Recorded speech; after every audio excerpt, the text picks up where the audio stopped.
Phones go on here.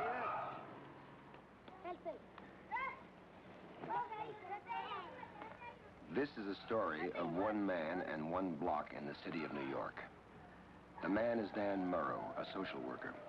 The block, 111th Street in East Harlem. For the last 5 years, Dan Murrow has worked and lived here. This block has become his world. Now.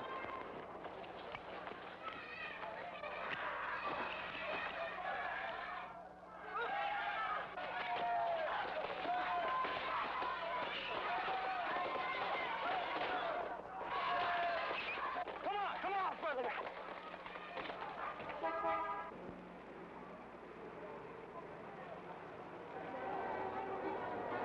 111th Street, one block crowded with 3,000 people, mostly Puerto Rican. The fighting gangs that roamed the street 5 years ago are gone, but 111th Street is still a battleground. The fight now is against more quiet horrors, the great white horse, dope, alcoholism, joblessness, lack of education, and a general poverty of opportunity. Every day the fight must be fought. Dan Murrow is a social worker with the American Friends Service Committee. He and his wife came here 5 years ago. Their children were born here. This street has been their life. The problems of this street, their concern. The people of the street, their family. Come on, man. I got some news for you. Our cameras have followed Dan Murrow for 1 month, his last on this street. Dan Murrow is leaving to go to graduate school in Boston. What he has done and what he leaves behind is our story. I told him about you, and he wants to see. He wants to hire you. I tell you, all he wants is, he said, I just want a nice guy, you know? Just a nice guy. You know me, Dan. Yeah. You think I'll make it? Oh, I believe you. Oh, Bimbo, I know you can make it. I know you can make it. When I see somebody with a problem, and they give their all to solving it, and they make it, like, it gives me more hope that problems that I have and other people have can be solved, especially when we have odds against us. And it multiplies your hope. It makes you feel that, man, not only can one guy make it, but one whole neighborhood, one whole country, so to speak. You know, like, more people can make it if one guy proves he can make it. Because we got... In a typical day, Dan Murrow may be found almost anywhere on 111th Street, involved with his neighbors.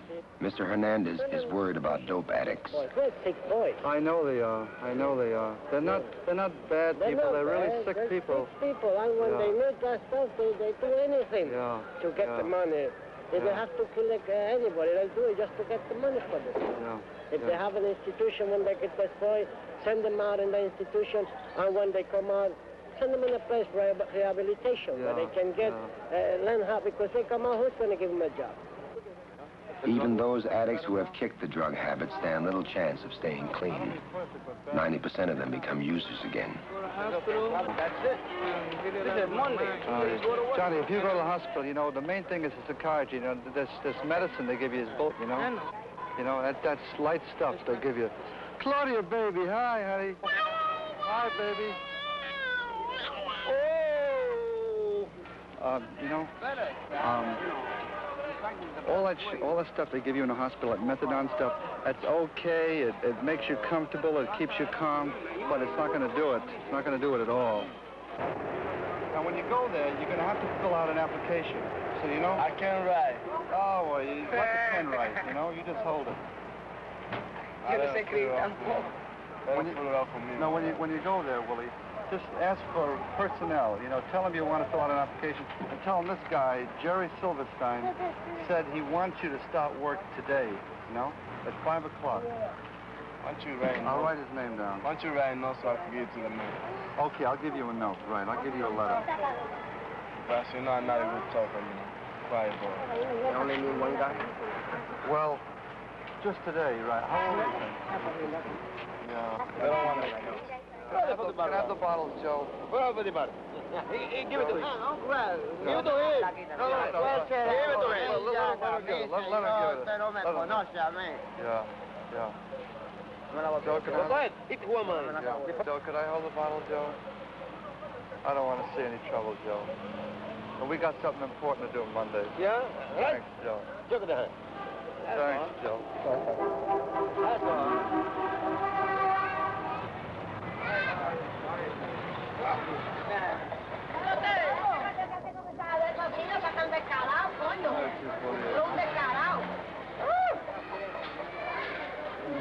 What happened, Tiburia? Quiet back. What happened? My drink. Oh, down. Oh, Tiburia. When he drinks, it's no good. He drinks, but he's a good man. Oh, it's no good. It's I know, a pain. the drink is bad. It's a pain in the neck.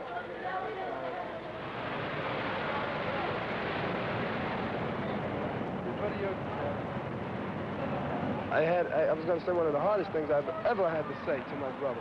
And it was, look, if you want to keep on, okay, fine, because I'm one who can't tell you what to do. But don't take your mother along with you, because you know damn well what you're doing to your mother. You know damn well what you're doing to your brothers, you know? If you want to go at it, you go at it away from her, where you can't involve her. You see, it'll always affect her, but she won't be involved. What did he say?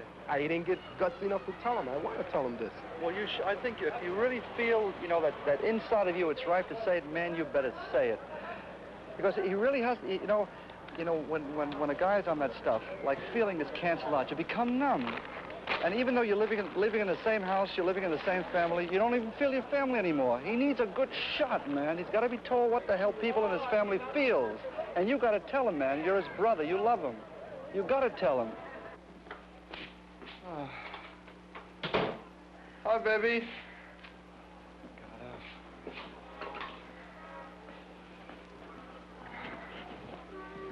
Dan Murrow and his wife live and work in a 3-room walk-up apartment on the top floor of a converted brownstone. The American Friends Service Committee's projects house. Daddy.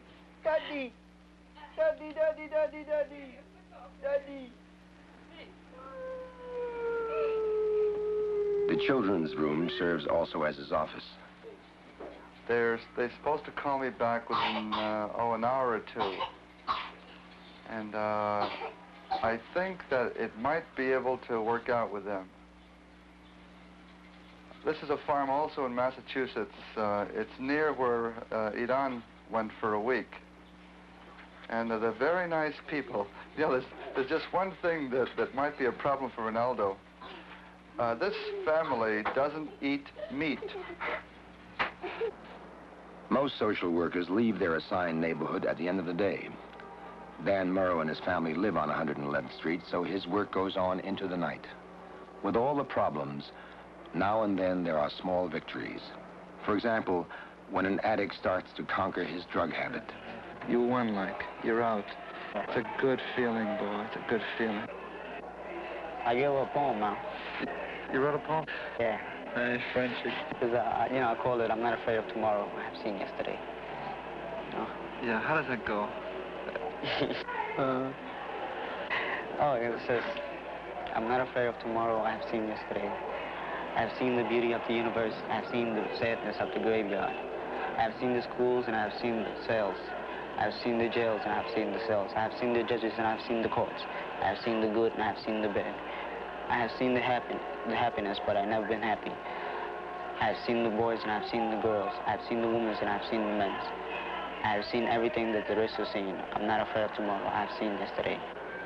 Frenchie, if the boss upstairs, who has so much work to do around the world, like making it a better place to live in, if he wasn't too busy and was listening to you talking, I think he'd be tipping his hat now.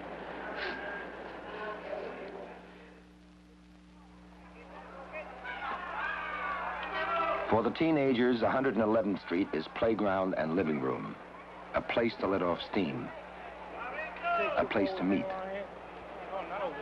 These boys call themselves the Miracles, a social club. Their leader is John Torres, a graduate of gang wars. 5 years ago, when John returned to 111th Street, there were many fighting gangs in the area. Today, there are none. But the frustrations which created the need for violence still exist. Under the leadership of John and Dan Murrow, the violence, once real, is now acted out in games. I don't expect you to stay there and get beat up so bad that you can't run out of the yard. If everything goes wrong, we fight the best way we can. And let me tell you the truth, nothing always goes right, you know. But we do it the best way we can, you know. But I expect you to stay there for a little while, at least to see what you can do. And then get out of the yard, if you have to. But retreat in the first battle, remember that. Only when I say retreat. We'll fight a while, but I'll call a retreat. You understand? One more thing. If there's anybody badly hurt, and don't feel like playing, say it.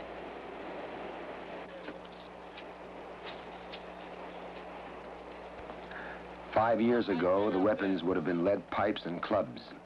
Now rolled newspapers are used. Johnny Torres and the Miracles are preparing for what they call the bopping game. The battleground will be an alley. The opponents, another group from the neighborhood.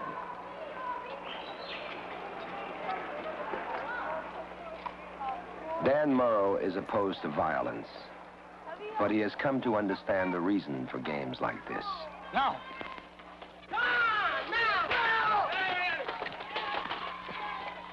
Violence is primarily a way of saying how you feel. People who are gifted verbally resort less and less to violence. Some of our kids aren't that verbal. What they really want to do is not crack a skull, but to somehow crack a door open to get someone to understand them. When a teenager feels low and sort of like nothing, and someone comes along and says he's nothing, then he really wants to crack a skull. But what does he really want to do? He wants to crack that blind spot that keeps a person from seeing he has worth as a human being. The President of the United States hereby summons you. First name, Salvatore? Right. In the 5 years Dan has been here, he has come to know each of the Miracles personally. He has worked through many of their problems. He has seen many of them change. Okay, John, right. Perhaps the most spectacular change is in the life of John Torres. As a teenager, he had been involved in a gang fight in which a boy was killed. Today, he devotes all of his time without pay to work with the kids of the neighborhood. Hiram suspects that his brother, who is an addict, has stolen his camera to get money for dope. With his special talent for photography, nothing Hiram owns is more important to him. Dan and Hiram decide to talk about it. Did you ever talk to him about it? That it's missing? There's no way in hell, Dan, that camera, anybody else could have took it, Dan. No way in hell. But I know I keep it in the top drawer. Of your desk? Of my desk, and it's there all the time. Dan talks with Hiram's mother. I tell you the truth, Dan. I feel very bad about it. And I don't know, I tell you the truth, I don't know, because it seems to me, you know, there won't be nothing, you know, to help him, you know. I don't know. I really don't understand, you know, how it is. You know, most people don't understand that problem. We're going to see what we can do. Yes. After his talk with Hiram's mother, Dan talked frequently with the addict brother. There was no magical cure, but a small miracle occurred. The addict admitted theft of the camera and gave the pawn ticket to another brother, Eric. Eric attempted to recover the camera, but the pawn shop refused to release it because they said it was stolen. Try to get it out, and they reported it stolen. Now, I wanted to know if you did this, if Hiram did this. No, I didn't do it. So, come on with me, and I'll get it out. Let's go, man, let's go. Does Hiram know? No. All right, okay. Get that. The problem on the street isn't solved by merely getting a boy's camera back, helping another boy find a job. Yet perhaps each small victory gives these kids the hope that they might win the larger battles. These kids have so much talent, so much promise. They do so much with so little. If they had the chance to prove it, this street, this city would be a much better place to live in. Well, you fellas know that Dan is... The Miracles are meeting to plan a send-off for Dan. You know, I always believe nobody is perfect. This man has tried to be perfect. I have seen this man get up sometimes if it's necessary at 2 o'clock in the morning and go to other people's houses because somebody was sick. I have seen this man, many kids have come to this place before running to a hospital because they hurt their hands. I have seen this man with 1,000 things in his mind and try to do everything at once, a little from everybody. Then we look at ourselves and we say, well, when this man leaves, what will become of us, you know, of the whole neighborhood?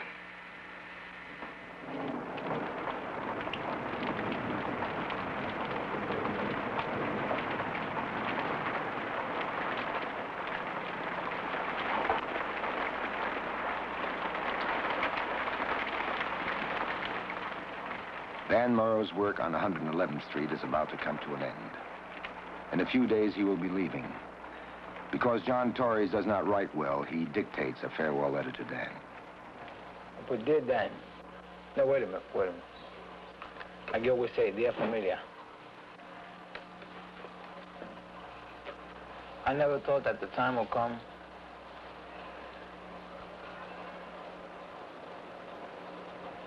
when I had to write this letter to you.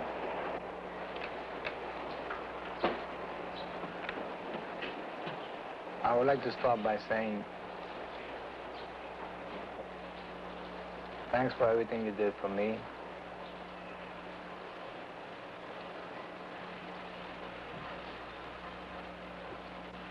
For Harlem. And especially for my boys. And never forget us. Even though I know you won't.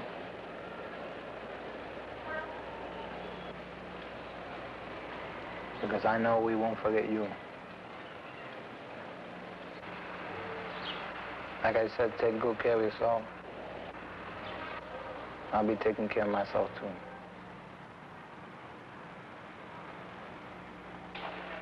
You're the blade, man. Hi, Eileen. Hi, how are you? Hello. This is Joey. Joey, Eileen. Won't you sit down, please? Sit down. So go sit down there. Go ahead.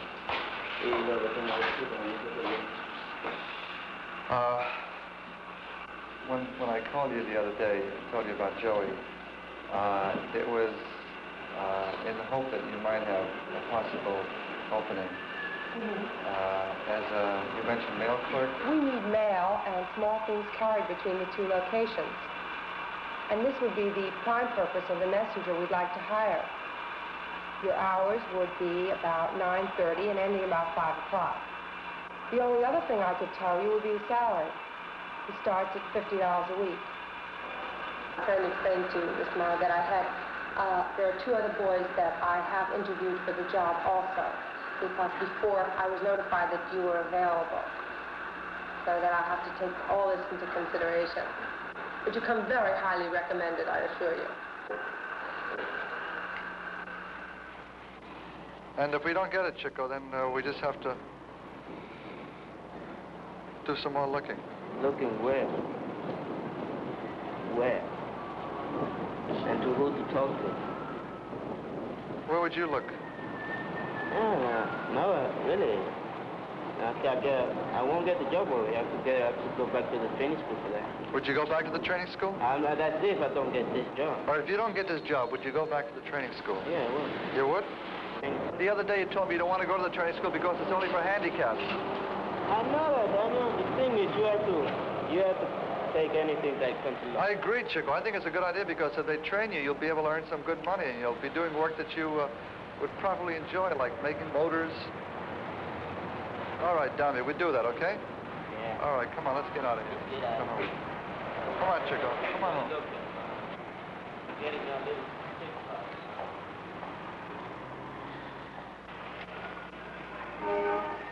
The Miracles have been shopping for a gift for the Murrows.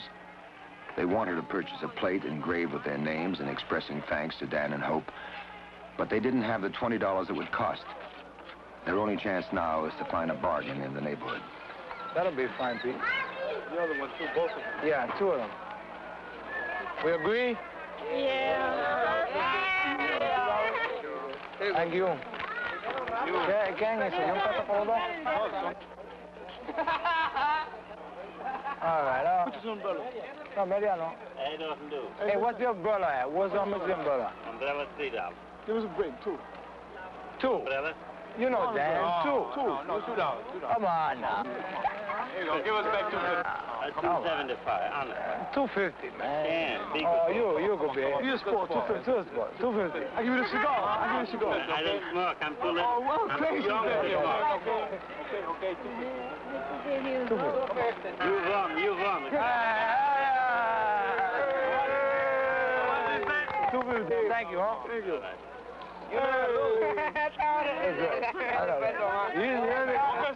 Never lose. I hope it won't take too long. I'm losing business here. I buy you another one, 2 1/4. All right, baby.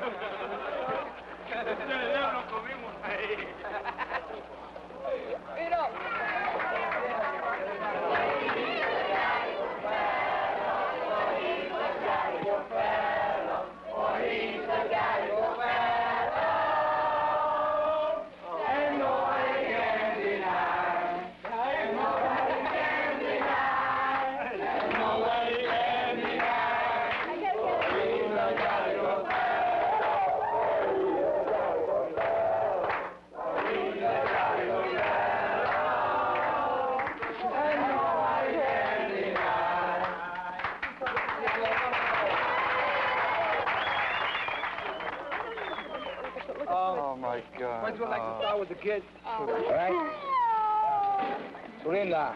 Oh, Linda, look what that says to Linda from the Miracles. It says, God bless you.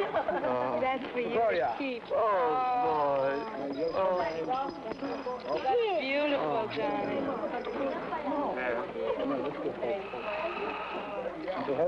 Oh, John, thank you. Boy. Christmas and all. Dan, how about this, Dan? Oh, hey, look what I got here. Oh, my God. I wonder what it is. I wonder what it is. Oh, my God. Oh, Dan, you gonna hear a joke on this one, boy? Oh,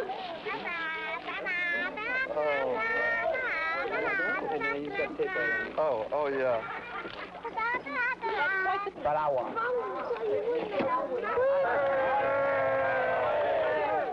God, that's nice. That's a nice.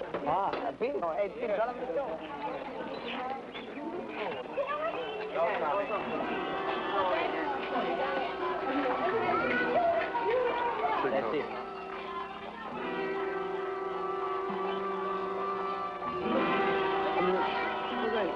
Everybody here, a member of the Miracles. You have helped everyone of us. I can't get a guy that can't say no to him. It's so easy. No, Dan, it's not easy. You understand this morning with the free and right.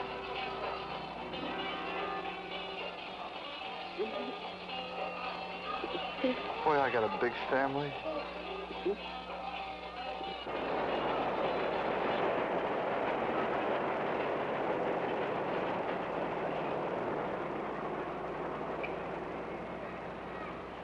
Early Monday morning. This will be Dan Murrow's last day on 111th Street.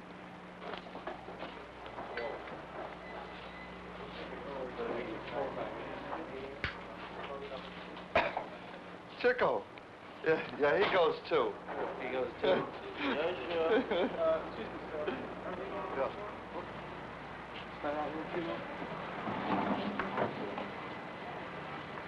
Okay. You know, before we're through, Boston's going to be... Just a second. Here's Dan. Here's Dan. Boston's going to be a territory of Puerto Rico. So long, Rosemary. All right, baby. Goodbye. Oh, my God.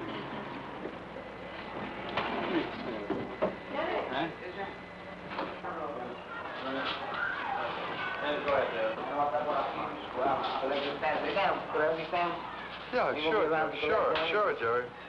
I'll collect my clothes. Okay. You gotta give me another watch like I got one last time, remember? I'm your watch. One all time.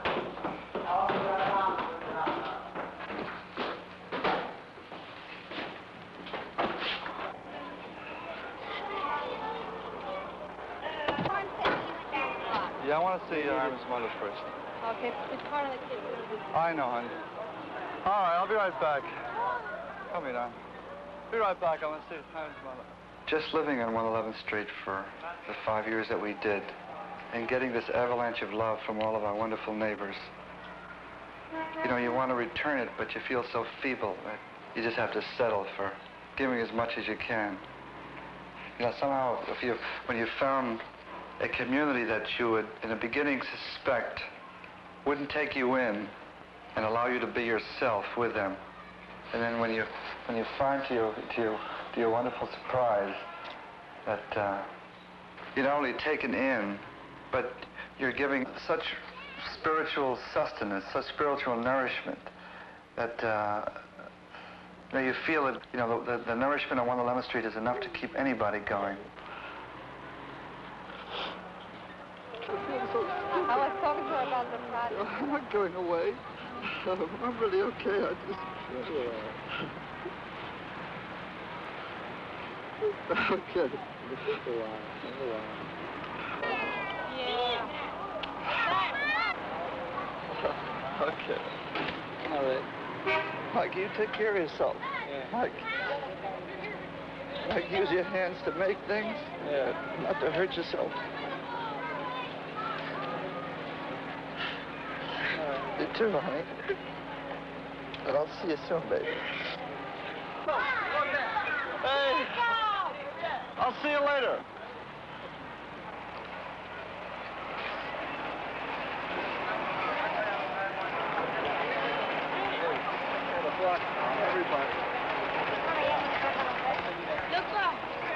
For the last 5 years, Dan Murrow has lived and worked on 111th Street. His salary was small. Much of it he gave away. His hours were long. His personal life not very private. The frustrations frequent. Was it worth the effort? If you ask Dan Murrow, he will tell you that he is taking away far more than he gave. He takes with him the love of a community. There is no end to this story. The work begun here 5 years ago by the American Friends Service Committee will continue under the supervision of Roy and Jean Hanston.